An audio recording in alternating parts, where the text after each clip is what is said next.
Let's get started. This is Humanities Worldviews in the winter 2021 semester. So what I want to basically do today is I want to give you just a sense of where we're going, okay? I'm not going to have any PowerPoints. I just want to kind of lay down some general concepts and sort of kind of a general direction of where we're going. And there's three things that I want to do, okay? The first thing that I want to do is I want to talk about an idea from Friedrich Nietzsche called the lion, the camel, and the baby. It's an analogy about the stages of life, okay? Becoming an autonomous individual as best as one can become an autonomous individual. And so the three stages of life, the camel, the lion, and the baby. We'll talk about that first. And then we'll have a kind of I'll just kind of give you a sense. We'll have a discussion about, well, what is a worldview? How does that relate to philosophy? What is a philosophical question? What are some of these philosophical questions that we have to deal with? Can we avoid them? How are these questions sort of related to science? There's a sort of interplay between the world, your perspective on the world, and what we know about the world through science. And then also what I want to basically talk about is, well, why should we even ask these questions? These philosophical questions, these fundamental questions. So that'll be kind of the second thing that we'll do. And then we'll talk about the logistics of the course, okay? Course outline, assignments, and so on. And then I'll just end with one final little comment, and that'll be it for today. Okay, so just for today, don't just listen, okay? Normally I do have a PowerPoint that goes along with the readings that I've assigned and so on, and the PowerPoints and the notes will be made available. Today, just listen, okay? I'm just trying to give you a sort of a sense here. Okay, so where to get started here? There's a lot to unpack. So let's just consider those first two questions that I sent you in an earlier Mayo. Okay, I said that there are basically two really fundamental questions. There is what I called, the universal question and the existential question. So let's kind of unpack that, and then we'll get into the Nietzsche's idea about the camel, the lion, and the baby. So the universal question is basically, what is this thing that we're in? Okay, what is this life? What is this world? What is this existence? What is this universe? Okay, what is this creation? What is this experience that we're all in? Okay, so I had mentioned that quote. It's one of my favorite philosophical questions that comes from Leibniz in relation to this kind of universal metaphysical question, which is why is there something and not nothing? Why is there something at all? Why is there, an existence? Why is there a world at all? And just keep this. There's two things I want to say with regards to this for now. The first thing that I want to say is, and hopefully these what I'm going to say is completely obvious in a way. Okay. The first thing that I want to say is, we are in the world, but we don't really see the world. Okay, kind of like a fish doesn't really see the water. The water is sort of transparent for a fish, in the same way that we don't really bother. The totality of existence either overwhelms us, or we just don't deal with it. Okay, in your day-to-day reality, we're so absorbed in it that we don't see it.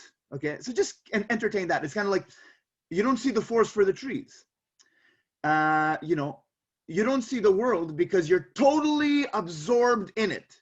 It's like something that is fundamentally always there eludes you. It doesn't elude you because it's elusive. It eludes you because it's always completely obvious that you sort of kind of take it for granted. Okay. Now, the second thing that I want to say about the world is, and this is going to relate to our sense about the world, okay? Our worldview.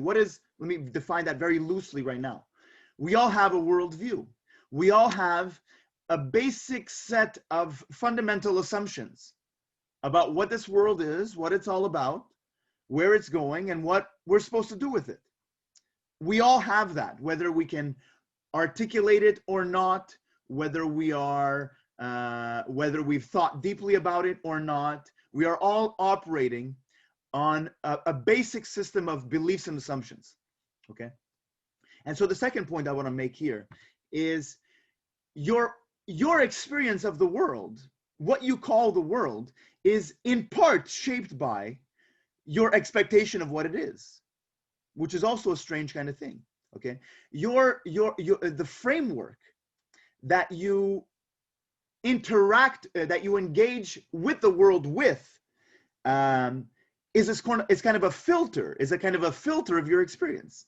So the world, like, it's not that the world is rearranged in accordance with your beliefs, and that there is no independent world apart from your beliefs. We can entertain that, but some things will stand out as being important and relevant and of value based on what you think it is, and what isn't. So keep that in mind for now.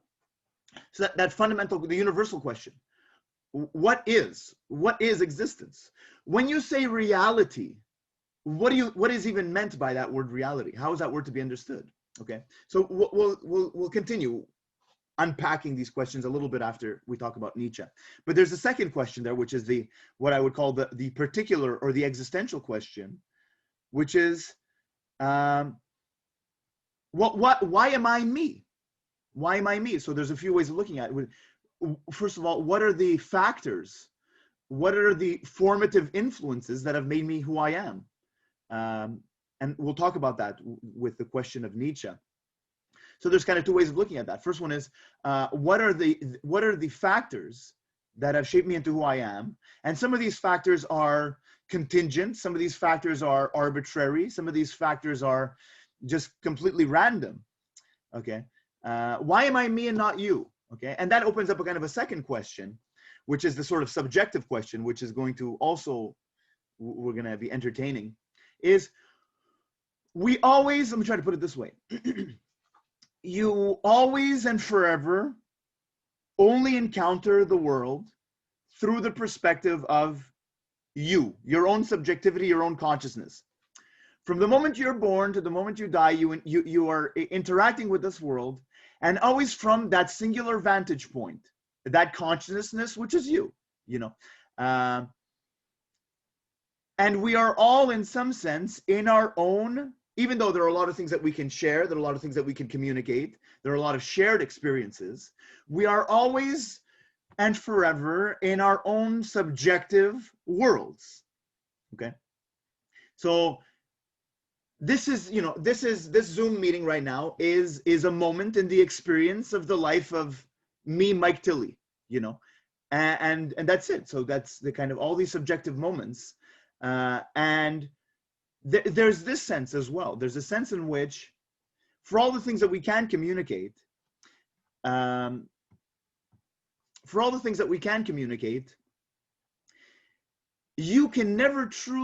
can never really truly express to you what it is to be me, in the same way that even if I put every effort, I could never truly get the experience of what it is to be you, in the same way that you can never have the experience of what it's like to be a bat or any other animal.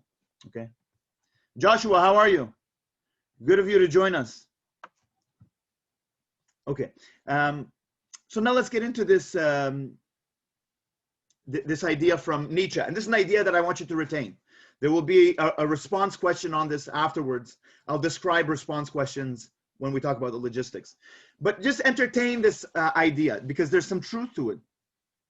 So the analogy of the camel, the lion, and the baby, these sort of three stages of life. He says, when you come into this world, you are not the baby. The baby is the final stage. And what does the baby represent here? The baby represents the sort of free, creative, autonomous being. He says, so when you come into this world, you're not at that stage yet. That's a stage that has to be obtained. Okay, so he says, when you come to this world, you come in as the camel. So the camel signifies what? The camel signifies you carry around with you this luggage, which shapes you as well. Okay, it shapes your outlook on the world, but it also shapes your sense of yourself. Okay, so what is this luggage? This luggage is all the prevailing influences that are largely carried around unconsciously from a very early age, and that condition you, and that potentially condition you throughout your life.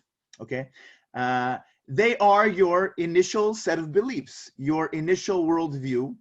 They are the voices of all these influences. That luggage that the camel carries around, which shapes it, is the voice of all the influences that are bouncing around in our heads. Okay, so let's kind of unpack that. Let me start with a simple example. I have two daughters. My oldest daughter is 5 years old. When she only learned that she was a girl when she was, or you learn that you're a little girl or a little boy when you're just about the age of 2 years old, because it's a concept that you have to intellectually acquire. You're not born with an innate knowledge that you are of a given sex, or that there are two sexes. That's a concept. Okay, and but this is the point.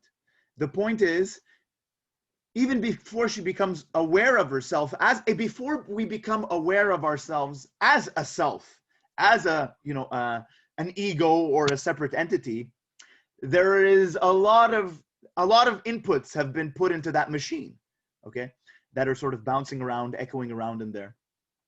So let me just kind of open that up. What are some of these formative influences and factors? Just shoot them off, okay? We're going to come up with a list of 10 or 15 very quickly. What are some things that shape us before we're, while we're still sort of unconscious? Go ahead, guys. Parents. Parents, good. What else? Could religion be one? Religion, yes, obviously. Go ahead. The country you live in. Good. Next. Your social class? Social class, good. Okay, so that's good. That's good. And we can continue thinking of more. Okay, so let's kind of just list them. You can talk about, family, your more broad culture, tradition, religion, the language that you are taught, which gives you certain concepts that basically make things stand out in the world and other things not stand out. The country that you're born into, so ideas of sort of nationalism, patriotism that might be there. What else? Okay, we said socio-economic standing, ideas about race, ideas about gender, in the broader societal level, sort of geopolitical events, historical events, policies, war in some cases, then you get, let's say, the interactional part, which is sort of like, your friends, early childhood education, media in the form of movies, in the form of targeted advertisement to children. All right. Then you can think of even other factors. Let's say the biological factors, the fact that you are born with, an XY chromosome, the fact that you have the certain genetic makeup that you have, which is, the fact that this particular sperm met this particular ovum, and that basically, escalated into you becoming who you are, is kind of, there's a lot of randomness there as well. It seems to be kind of random. It seems to be chaotic. So there are a lot of factors there. And again, going back to the idea, this is a simple idea. Before you have a sense of yourself, before you become, you're even able to think in terms of an I, there's already a lot of things that come into that. So another example with regards to my daughter, my wife is sort of aware, of these influences, especially the kind of gender influences and so on. And so my wife said, okay, we're going to make our daughter like dinosaurs. So when she was about 2.5 years old, for a day and a half, she pumped up my daughter about dinosaurs. And this is the point. My daughter now says So, oh yeah, I love dinosaurs. And she says it with an absolute conviction she says it with an absolute conviction that is genuinely her kind of freely chosen choice and preference. Okay. So let me say this. There is an American film director, some of you may know, probably most of you do not know. His name is David Lynch. And he was on a late night TV show being interviewed one time. And he said, kind of half jokingly, he said, I had my first independent thought when I was 18 years old. Okay, and the kind of, that got a laugh from the audience. But he was a little bit sincere when he said that. And there's a little bit of truth in that.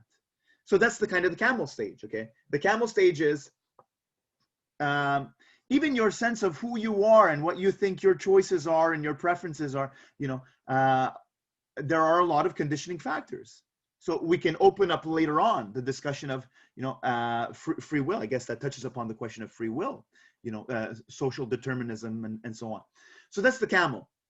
The camel is shaped and carries around this luggage, largely unconsciously. And now you can get to the second stage. We're entering the second stage, the stage of the lion. You don't necessarily have to enter this stage. But the lion is a kind of a reactionary stage. There's a sort of anger. There's a certain rebelliousness there. And let me try to put it this way. At the lion stage, there is a reevaluation that takes place to some degree. That reevaluation can be, you know, a simple rejection of some of the things that, you know, your culture gave you, but it's not kind of drastic, it's not violent. And in some cases, let's say if you come from an ultra-Orthodox religious community or something like that, and your experience of the world does not line up with the prevailing narrative that you've been given, then there is a deep rift there. There's a clash. And in some cases, people have to, you know, they are shunned by their family. They have to leave home because their experience of life and the worldview that they have consequently tailored do not line up, and they cannot reconcile each other. Okay, this does not have to take place. The lion stage does not have to take place. There is a possibility that you may go through life as a camel, and there's no judgment there. That you may go through life as a camel, and you may live a life that is, you know, rich and meaningful, and you know, you might find value and passion in it. But many people, I believe most people, at least to some degree, have that, offer that sort of resistance and reinterpretation of that lion. You know, it can, as I said, it can happen individually at the individual level.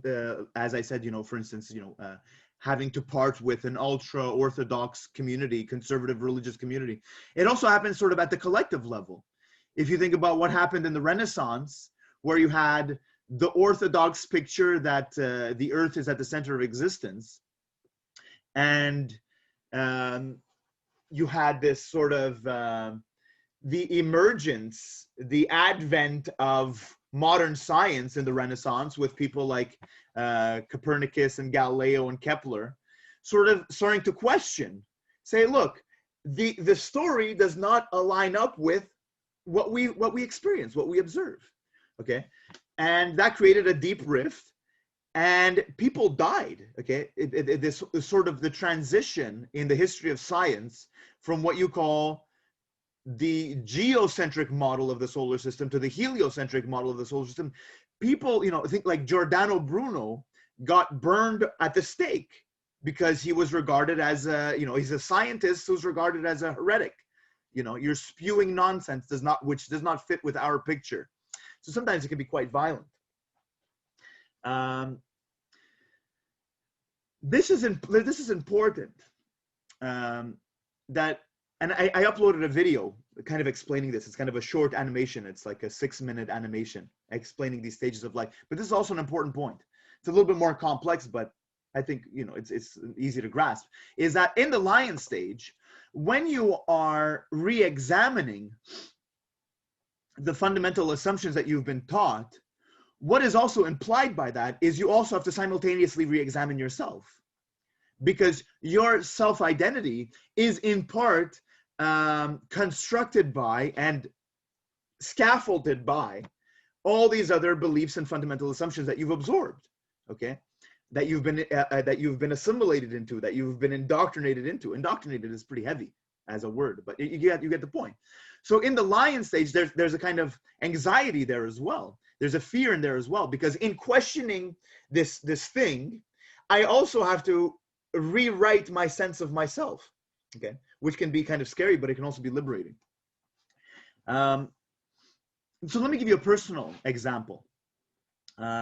When I grew up in an Italian Roman Catholic household that was not too religious. It was more, as many people are religious, it's kind of like more of a societal, cultural practice. And we would go through the motions. We'd go to church on occasion. We did the sacraments. And let me just give you this example. When I did my confirmation, they didn't sit me down to have a 10-minute philosophical discussion about what this community is all about and whether or not it's meaningful for me and whether or not I want to be a part of it. It was all kind of scripted. They said, okay, when it's your turn, you're going to go up and you're going to stand in front of the priest, and the priest is going to say this, and that. And then you're going to say yes. And everybody's going to be happy. And later on, you're probably going to go and have a party. You did a good job. So it's just kind of, it was purely mechanical. And I remember when I would go to church, sitting there, on Sunday for an hour, it was, I can't think of things that were much more boring than church on Sunday for me, okay?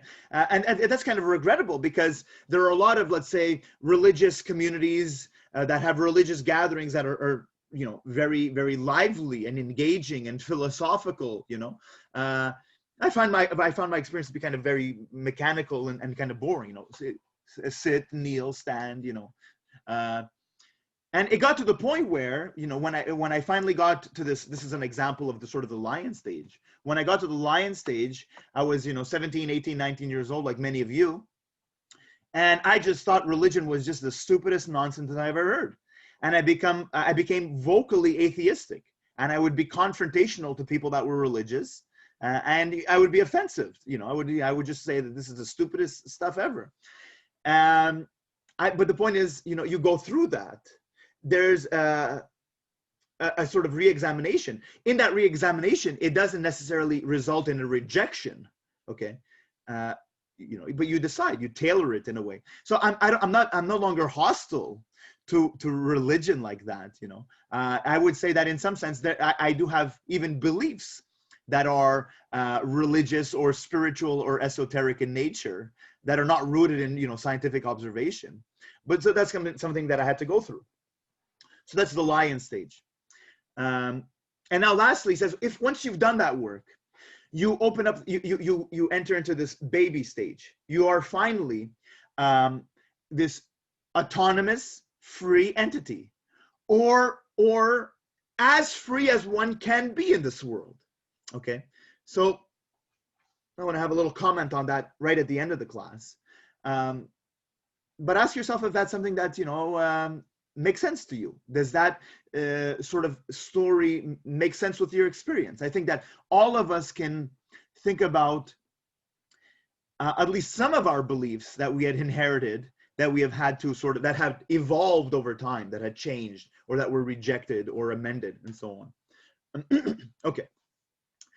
So let's get into now, what is this framework? What is this worldview that we have to work with? What sorts of questions does it ask? And then furthermore, why even bother asking these questions? So again, just kind of hear me out now. And then we'll get into the course outline. Just kind of hear me out. So as I said, we all have this kind of worldview, whether you're able to articulate it or not, whether your worldview is simple or sophisticated, whether it's coherent or incoherent. We all are operating on some basic assumptions. So what are the sort of fundamental questions that a worldview needs to address? Now, why do these questions arise at all? this is one point that I think that many of us can agree upon. There are some questions that arise, which are sort of unanswerable questions, which arise nonetheless, just because we are curious. And sort of existence poses a conundrum, you know. So what are some of these questions? There are a few categories, but there are three main categories. So let me give you these categories. We'll talk about this in much more length, in much greater length next class when we unpack worldviews further with the text that I had sent you, worldviews from fragmentation to integration. But there are three broad categories of questions. So let me give them to you and then sort of give you some implied questions. So the first one is, as I said at the beginning, what you would call the universal or the metaphysical question. What is called in philosophy the metaphysical or the ontological question. So the question of basically, what is existence? Okay, what is this thing that we're in? What is this experience that we call life? Okay. Let me come back to that one in a second. The second category is what we call the epistemological questions, having to do with epistemology, the study of knowledge. So how do we know what we know? Okay, that's the second broad category. And the third category is the ethical category. So what are we supposed to do with this life? Okay, what makes life worth living? What is good and what is bad? What is to be valued and what is to be sort of ignored? How do we want to live? And what do we want to move towards? So now that's moving more specifically towards us, towards our reality, towards our involvement here. And in there, I also want to throw in the existential question. The existential question you can kind of put in, I kind of group it a little bit with the ethical question. The existential question is, what gives my life meaning? What gives my particular life value? Okay. So let me see where I want to go here. These are, okay, let me kind of define this. These are, you might say, well, what's the point of asking these questions? And again, I think that in some sense, these questions are unavoidable. Let me try to make that point. These are philosophical questions.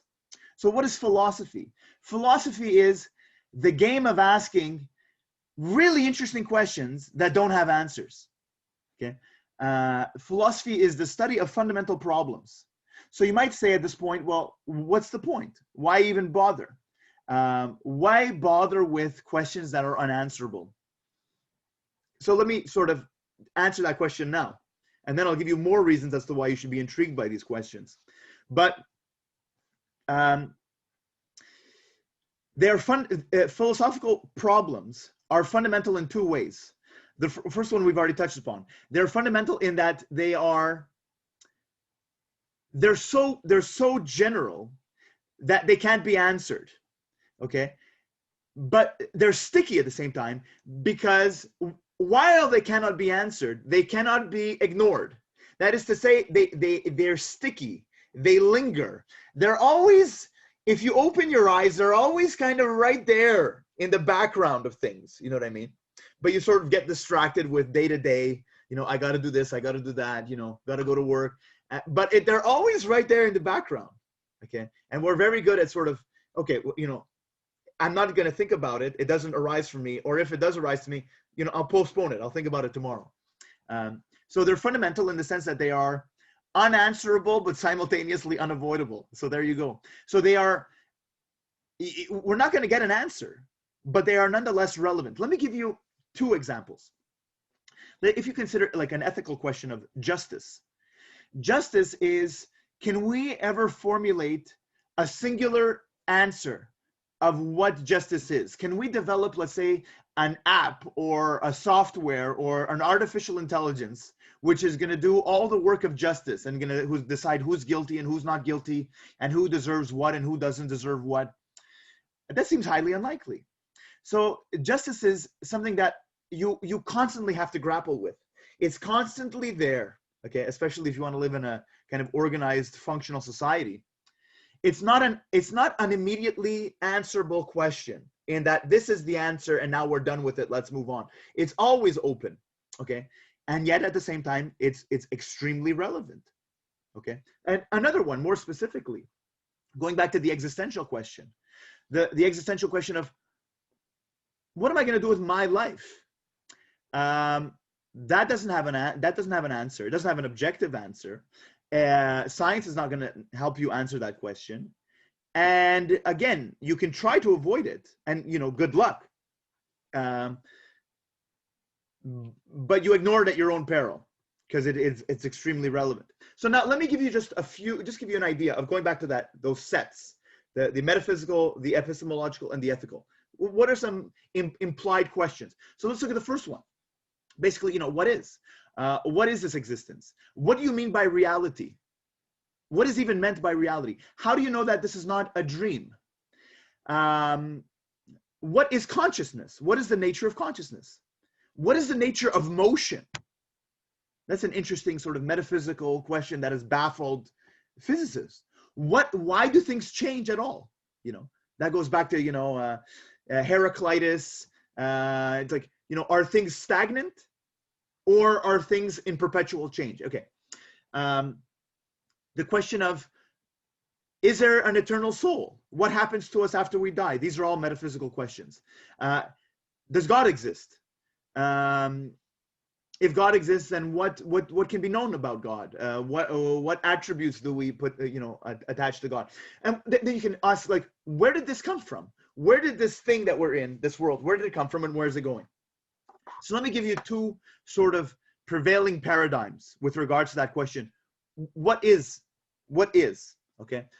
The first, if I were to ask this class, there would be two prevailing paradigms that arise because of, just demographics and so on. So the first one would be what you would broadly call secular materialism. So the idea is, basically, this world is the Big Bang. The Big Bang happened. It triggered this universe.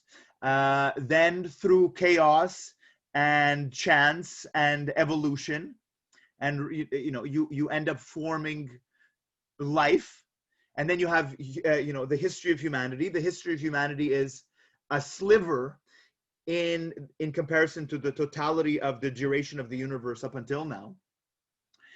We ourselves are a byproduct of kind of evolution and random genetic mutations and sort of, experiments of, molecules and genes and so on. And we ourselves are, basically less than a speck of dust in no particular place. If you entertain that perspective, it may cause problems for questions of, let's say, free will. We may regard ourselves as just kind of biological machines, as just computers, which is a prevailing analogy. And they say, well, where is it going? Well, it might end up in what we call the big rip. The universe is going to rip itself apart, or the big crunch. But, who knows? That would be one prevailing paradigm. Another prevailing paradigm would be the story that you get from Judeo-Christian monotheism that you get in basically the book of Genesis, that God was there. God is sort of a central metaphysical principle.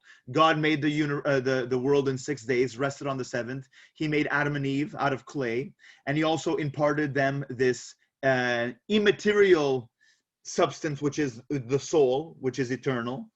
And then there's going to be, Jesus Christ, and there's going to be, the day of reckoning and all that stuff. And then eventually everybody's going to be in heaven or hell.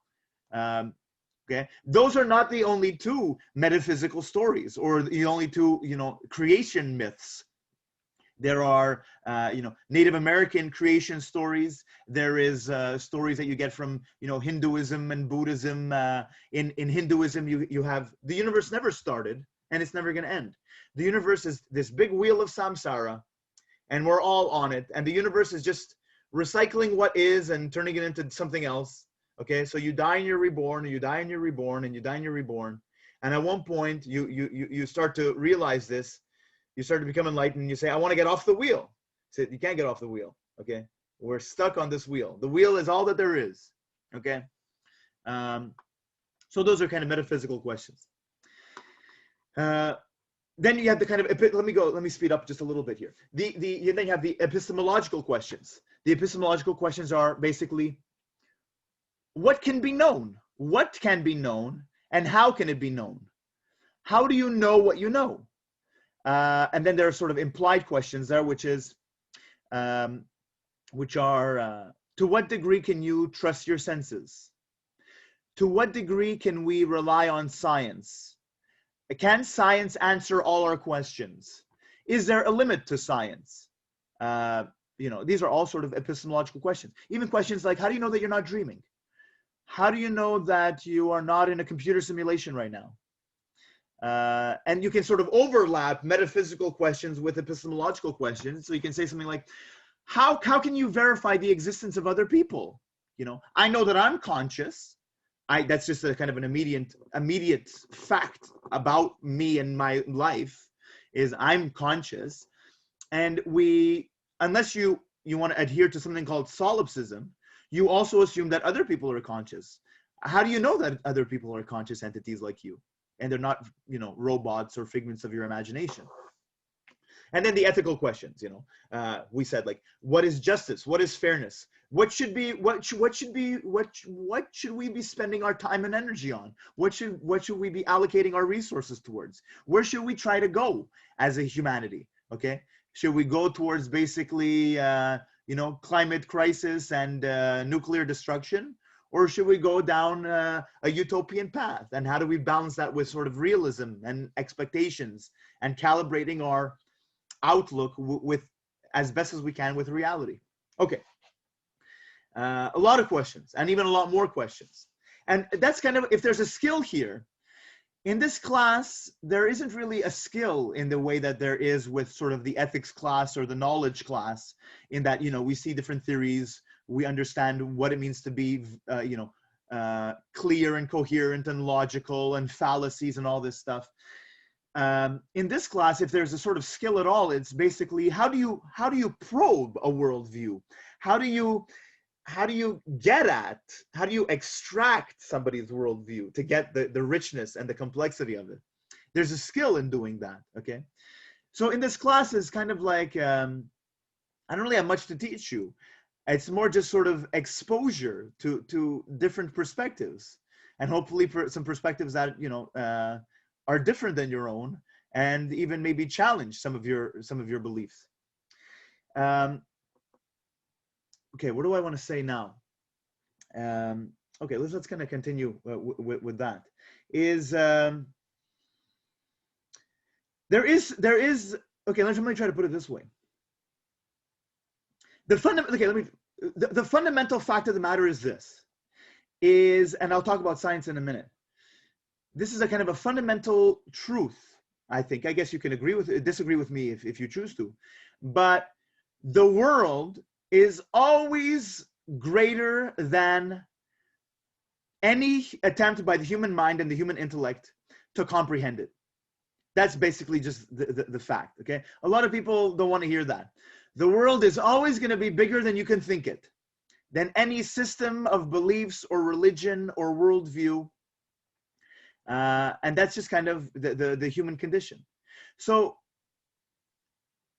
I want you to sort of become comfortable, even not more than comfortable. I want you to become acquainted with complexity and incompleteness, okay? The complexity and the incompleteness of this world.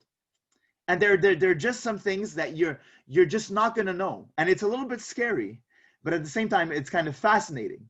And to sort of encourage you to look at that sort of void in a way. There is some value. Okay, let me say this now.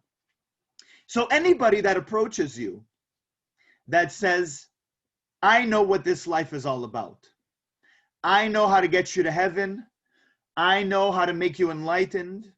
I know how to make you successful. I know how to make you happy, because I truly know what this life is all about. Anybody who approaches you with that, you should proceed very Socratically. You should proceed very, very skeptically, okay? Because this person is either, a con artist, or they're confused and they don't even know that they're confused, okay? And if you follow them, you might end up being even more confused. Because why? Because life, okay, I'll probably get to that in a second. So just kind of keep that in mind. What do I want to say now? Okay, is basically we're stuck with this human intellect.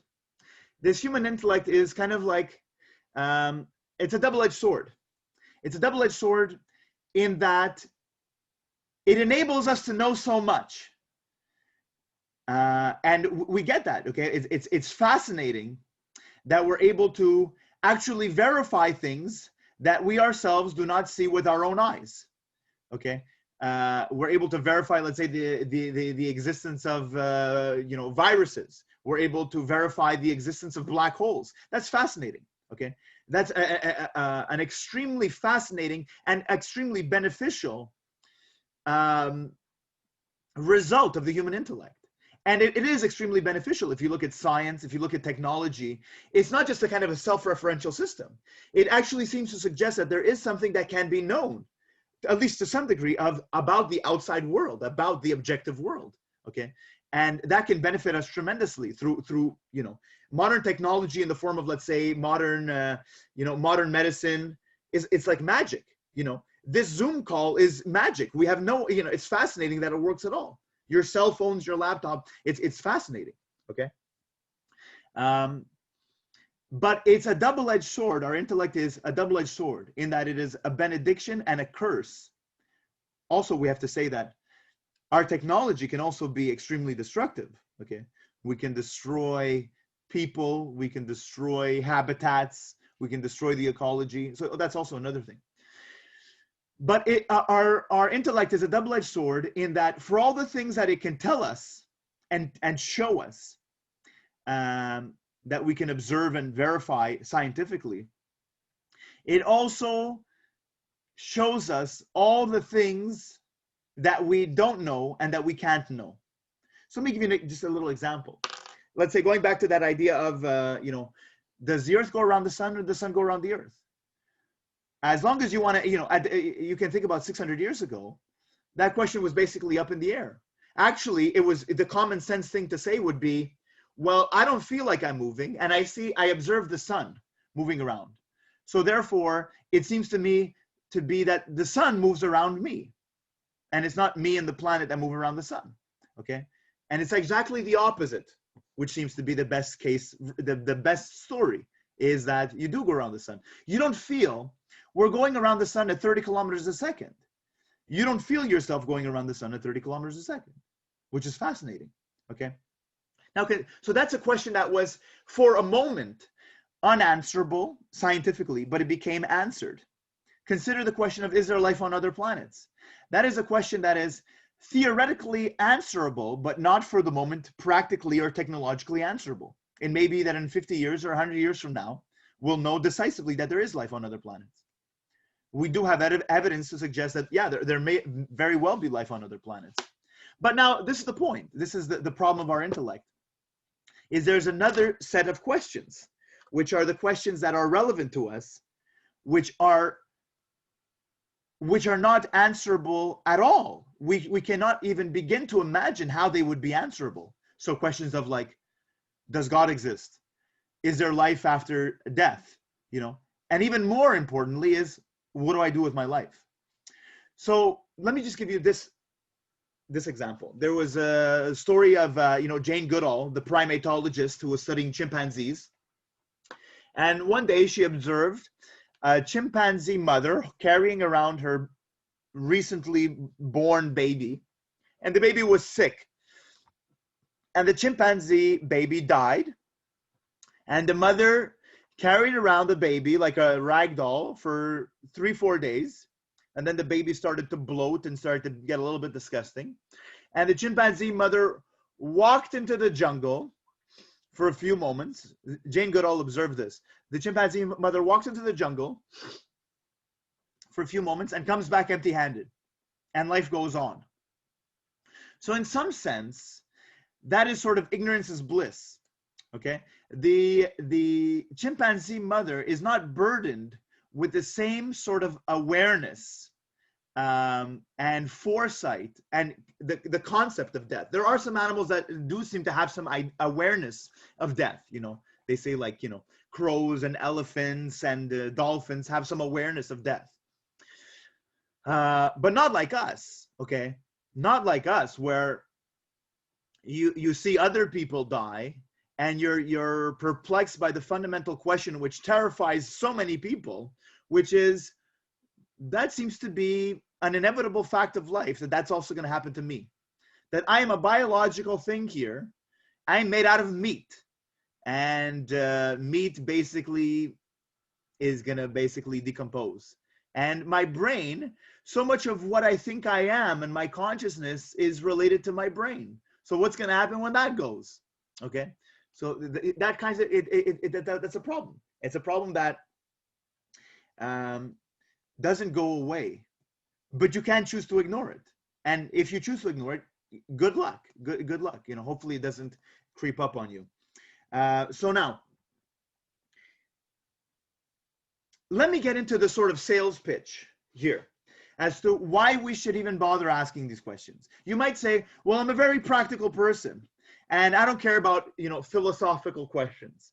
Okay, I feel like I'm a very practical person, and these questions fascinate me. Okay, I think to some degree we are compelled to ask these questions just out of curiosity. But let me give you 3 sales pitches as why you should be concerned about these questions. Okay, and one sales pitch that gets better than the next. So first sales pitch is a sort of an aesthetic sales pitch, is that there is something beautiful for me personally, having the experience of encountering a different perspective on the world or on reality, or a different idea, which I did not previously know. And when I understand that idea and I realize that it's just as consistent, if not better, than my previous ideas, I'm fascinated by that. I'm fascinated by that experience. It's like an intellectual high, okay?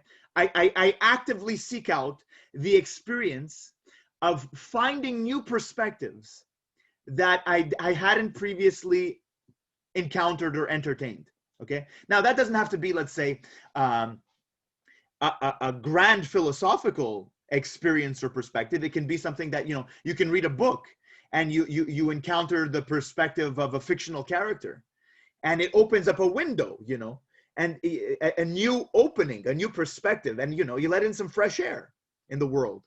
You can read, let's say, a physics or a science textbook, and you understand a new theory or a new idea, and it's sort of that aha moment, you know. It's fascinating. So there's a kind of there's a richness there that I hope you guys also enjoy. But also what that implies is that you have to realize that your own beliefs are subject to revision, that your own beliefs might be wrong, or that your own beliefs might be incomplete. So a lot of people don't like that. A lot of people do not like to challenge their beliefs, whether their belief system is complex or simple, whether it's sophisticated or simple.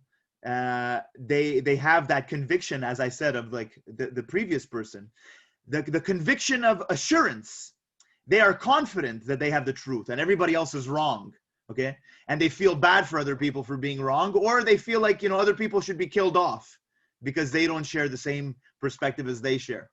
So there's some value there, as I said, in appreciating and actively seeking out the incompleteness and the complexity of the world, of your own worldview and the world around you. Let me see if I can give you another example of that. Let me give you, like I said, you can get that if you travel. You don't have to necessarily travel to get that experience. But let's say I encourage you to travel to a third world country if you haven't already done so, because it might shake, it might rock, and make you call into question some of your basic assumptions about, you know, how stuff works. So let's say you go to a third world country and you see, wow, these people are happy. But how does that make sense that they're happy? Because they're poor.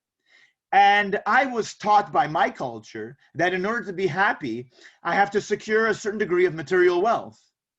So now what's going on here? Okay. all of a sudden there's a certain discrepancy between my new experience and my basic assumptions. So, what do I do? One thing I can do is sort of reject the experience. And I can say, these people are just ignorant. So they're happy because they're ignorant. Okay. And sort of undermine them and undermine my experience.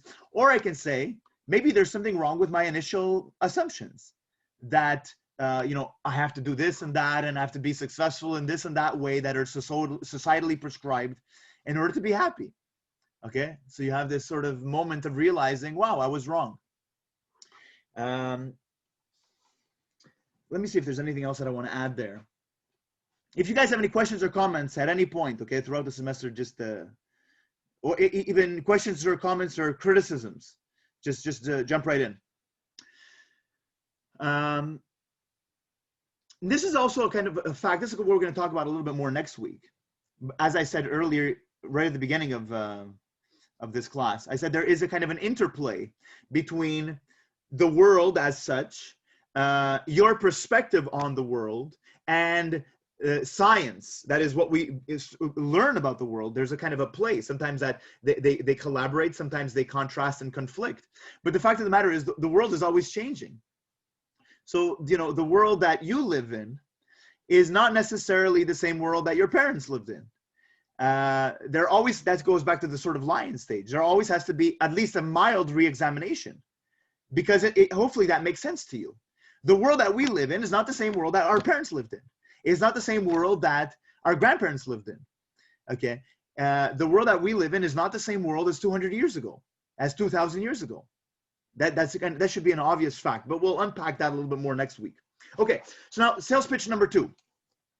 Sales pitch number 2 is, you might say, well, no, again, I don't care about, the aesthetic joy of encountering different perspectives. I'm still very practical, and I don't care about these broad philosophical questions. So let me get right down to it. Okay, there's a few things I want to say here. Let me just go straight at it. There's a chance that eventually you're going to be on your deathbed. Okay, hopefully it's in 60 years from now. Hopefully it's in 80 years from now. Okay, eventually we're all going to be on our deathbed. You might be on your deathbed tomorrow. Okay, and this is what you want to avoid. You want to avoid this. This is, I believe, a deep, deep tragedy. And I believe that it happens regularly. Is that you're on your deathbed and all of a sudden you have a certain epiphany, because your death, your realization, your unavoidable realization that you are dying, all of a sudden makes you aware of what has been basically the background of existence, which you've taken for granted. You become aware, maybe for the first time, hopefully not for the first time, that you are alive. And maybe you realize that, holy shit, I had a chance at this thing called life, and I fucked it all up because I was playing somebody else's game. I was following, I was basically strung along. I was made to believe these fantasies, which basically made me squander my life. These ideas about, what it means to be successful as societally prescribed. Let's say, take the example of, let's say, the American dream. There's a lot of people in the United States right now that are really questioning the American dream. They're questioning, is it even attainable? Is it possible? And even those people that have attained it, they say it's not what I thought it would be. Okay, so you have to basically ask yourself, what game do you want to play? And there's a lot of this we're going to be talking about as well. There's a lot of bullshit. There's a lot of make-believe. Okay, that you have to do this and that, and you have to do this to be successful. You have to do that to be happy. You have to do this and act this way in order to be regarded as a respectable member of society. There are a lot of traps in that way that really have no existence other than the games that we play. I don't want to go too much into it, but let's say, consider money. There are some things that are real. They have a reality independent of you. Some things are real independent of society, and some things are real because of society. We make them real, okay? Like, gender roles and all that stuff. We end up making them. Money is something that, money has no intrinsic value. Money has value because we all believe it has value, okay? And this is how funny it is if you say, well, money isn't real, therefore I don't care about it, you're actually going to suffer real consequences. Because in some sense, it is real. It's not because it's independently real, but because we make it real. So what games do you want to play? Okay. So these questions, these fundamental questions, a lot of people have this attitude of, yeah, philosophy, whatever, but I want to make money first, and I want to have a family. I want to have a dog. I want to buy a house. I want to have a nice job. I want to have kids. I want to retire. I want to have a nice retirement. And then finally, I want to, buy my tombstone and die. And they say, well, along the way, maybe I'll stop and I'll consider these broader questions. And then maybe it's too late. These questions are, in some sense, going back to that idea. They're fundamental. They're always right there. Okay, let me start kind of bringing this to an end slowly. But this is my point. My point is that these questions have a way of, if you choose to ignore them, I'm not, good for you if you want to ignore them, but they have a way of sneaking up on you. They linger. They're always in the background. These fundamental questions linger, and they have a way of sneaking up on you and biting you in the ass when you least expect it. That is to say, you're down and out, okay? Usually you're confronted with the fact that you are in this reality and that you are alive and that you have some say in this world when something bad happens, okay? There's a tragedy, or there's a death of a loved one, or you find yourself on your deathbed, or there's an accident, or maybe not necessarily something bad, but you have some kind of, epiphany or something. You have some religious experience. You have some religious experience. You have a near-death experience, and all of a sudden, you are forced to look at the fundamental structure of your beliefs, and then you start to see the cracks, and you start to see the cracks open up, and it gets scary because then the cracks feel as though you're going to fall right into them. Okay, so let me just kind of indicate where we're going to go a little bit here with sort of existentialism. Existentialism is a very interesting perspective. First of all, because it was very influential for me when I was about your age. Okay, most of you guys are between 17 and 20 years old, so it's good. I think it's very stimulating, but it's also good because it helps us play off and bounce off of several other different worldviews and perspectives. But let's consider that for 2 seconds. Let me say two things. Consider the prospect from an existentialist point of view, that what we're going to get with Jean-Paul Sartre and so on, is consider the prospect that your life doesn't have any point to it, that your life is meaningless, okay? Now, your initial reaction is a kind of, it might be annoying, or it might be bleak or nauseating, okay? It might be upsetting. But Jean-Paul Sartre says, no, it's great. It's actually great, because you're not supposed to find yourself. You're not supposed to find meaning. You have to make yourself. In this world, you don't find yourself like, oh, I'm going to read a self-help book, or I'm going to travel to Nepal and I'm going to find myself. I'm going to find myself like, I'm going to find my essence under a rock. I'm going to overturn a rock, and there it is. There's my soul. In this world, you make yourself, which is a beautiful analogy. Okay. So that hopefully you want to do something in this life that you regard as meaningful. What has value for you? Okay. So I don't know. I guess you want to do something that you are passionate about, but that's not sufficient in and of itself.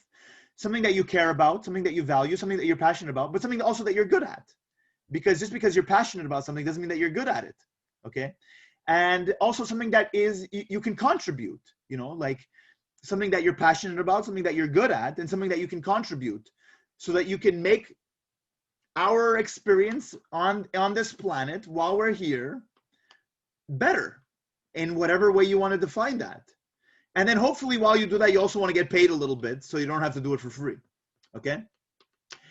Another existential perspective is that life does not have an objective broad meaning, that if there is meaning to be found in life, it comes from, as I said earlier, that's subjective, okay? That this is your life, and it's only your own life, okay? And these subjective moments, whether they be grand or whether they be trivial, these moments, you know, like even this moment right now, this Zoom meeting, you know, it is what it is. It's part of this story, which is the story of you, which only you can experience, okay? And in this story of you, you experience people die, and you experience people get born, and you experience laughter, and you experience tears, and you experience big moments and trivial moments. And if there's any meaning to be found, it's in there. It's in the subjective. The subjective is not something to be written off. The subjective is where it happens. It's where it all happens. Okay. So sales pitch number one is the sort of aesthetic reason as to why you should consider different perspectives. Sales pitch number two is you should consider these questions, and you should try to have as adequate a worldview as you can possibly have before something comes, a wind blows and shakes your worldview in the house of cards, and you realize you've been living a life based on a lot of things that are either make-believe and or have no meaning to you. Okay, there are a lot of things that are make-believe that, you know, they might have meaning to you, and that's good. But you know, you don't want to combine those two things. So now, sales pitch number three, and then we'll talk about the course outline and assignments and so on. Sales pitch number three is this: why should you care about these big questions? You should care about these big questions because the college and the Ministry of Education requires you to take this class. Okay, so that's not my problem. That's your problem. So for the next 15 weeks, you have to minimally be interested in what we're talking about here. Okay, but don't. So that's kind of a little bit of a joke, but I mean, there's truth to that. If you say I'm really practical, well, you can't get much more practical than that. Okay, you just have to do it. But don't take that attitude. Okay, it's not a hard class. So and also remember that your perspective also dictates how the world appears to you. So you know, you're responsible for your life. You're responsible for your education. So do what you will with it. You know, that's not my problem. I highly encourage you to really, really not only look for the end of the journey, but enjoy it. You know, engage with it, participate, challenge yourself. And look, this is not a hard class, as I said. So what I encourage you to do is, we'll come here. You know, we meet once a week. We'll discuss some of these ideas and these perspectives, and just engage with it, okay? Try to truly engage with it, and you might find that there's something meaningful in it, okay? This class is like a strong espresso. You may end up with more questions than you have actually answers. And just like a strong espresso, it's like you might feel a little bit stimulated, but also a little bit nauseated, okay? You might feel a little bit excited, but also a little bit sick at the same time. Okay, so that's good. And hopefully, you know, we challenge some of your prevailing assumptions and beliefs and worldviews, and we get you to get better at articulating your own worldview, so that it's not some unconscious luggage that you're carrying around, but you're actually able to think about it. Okay. Any questions or comments before we discuss the course outline and assignments and such? No?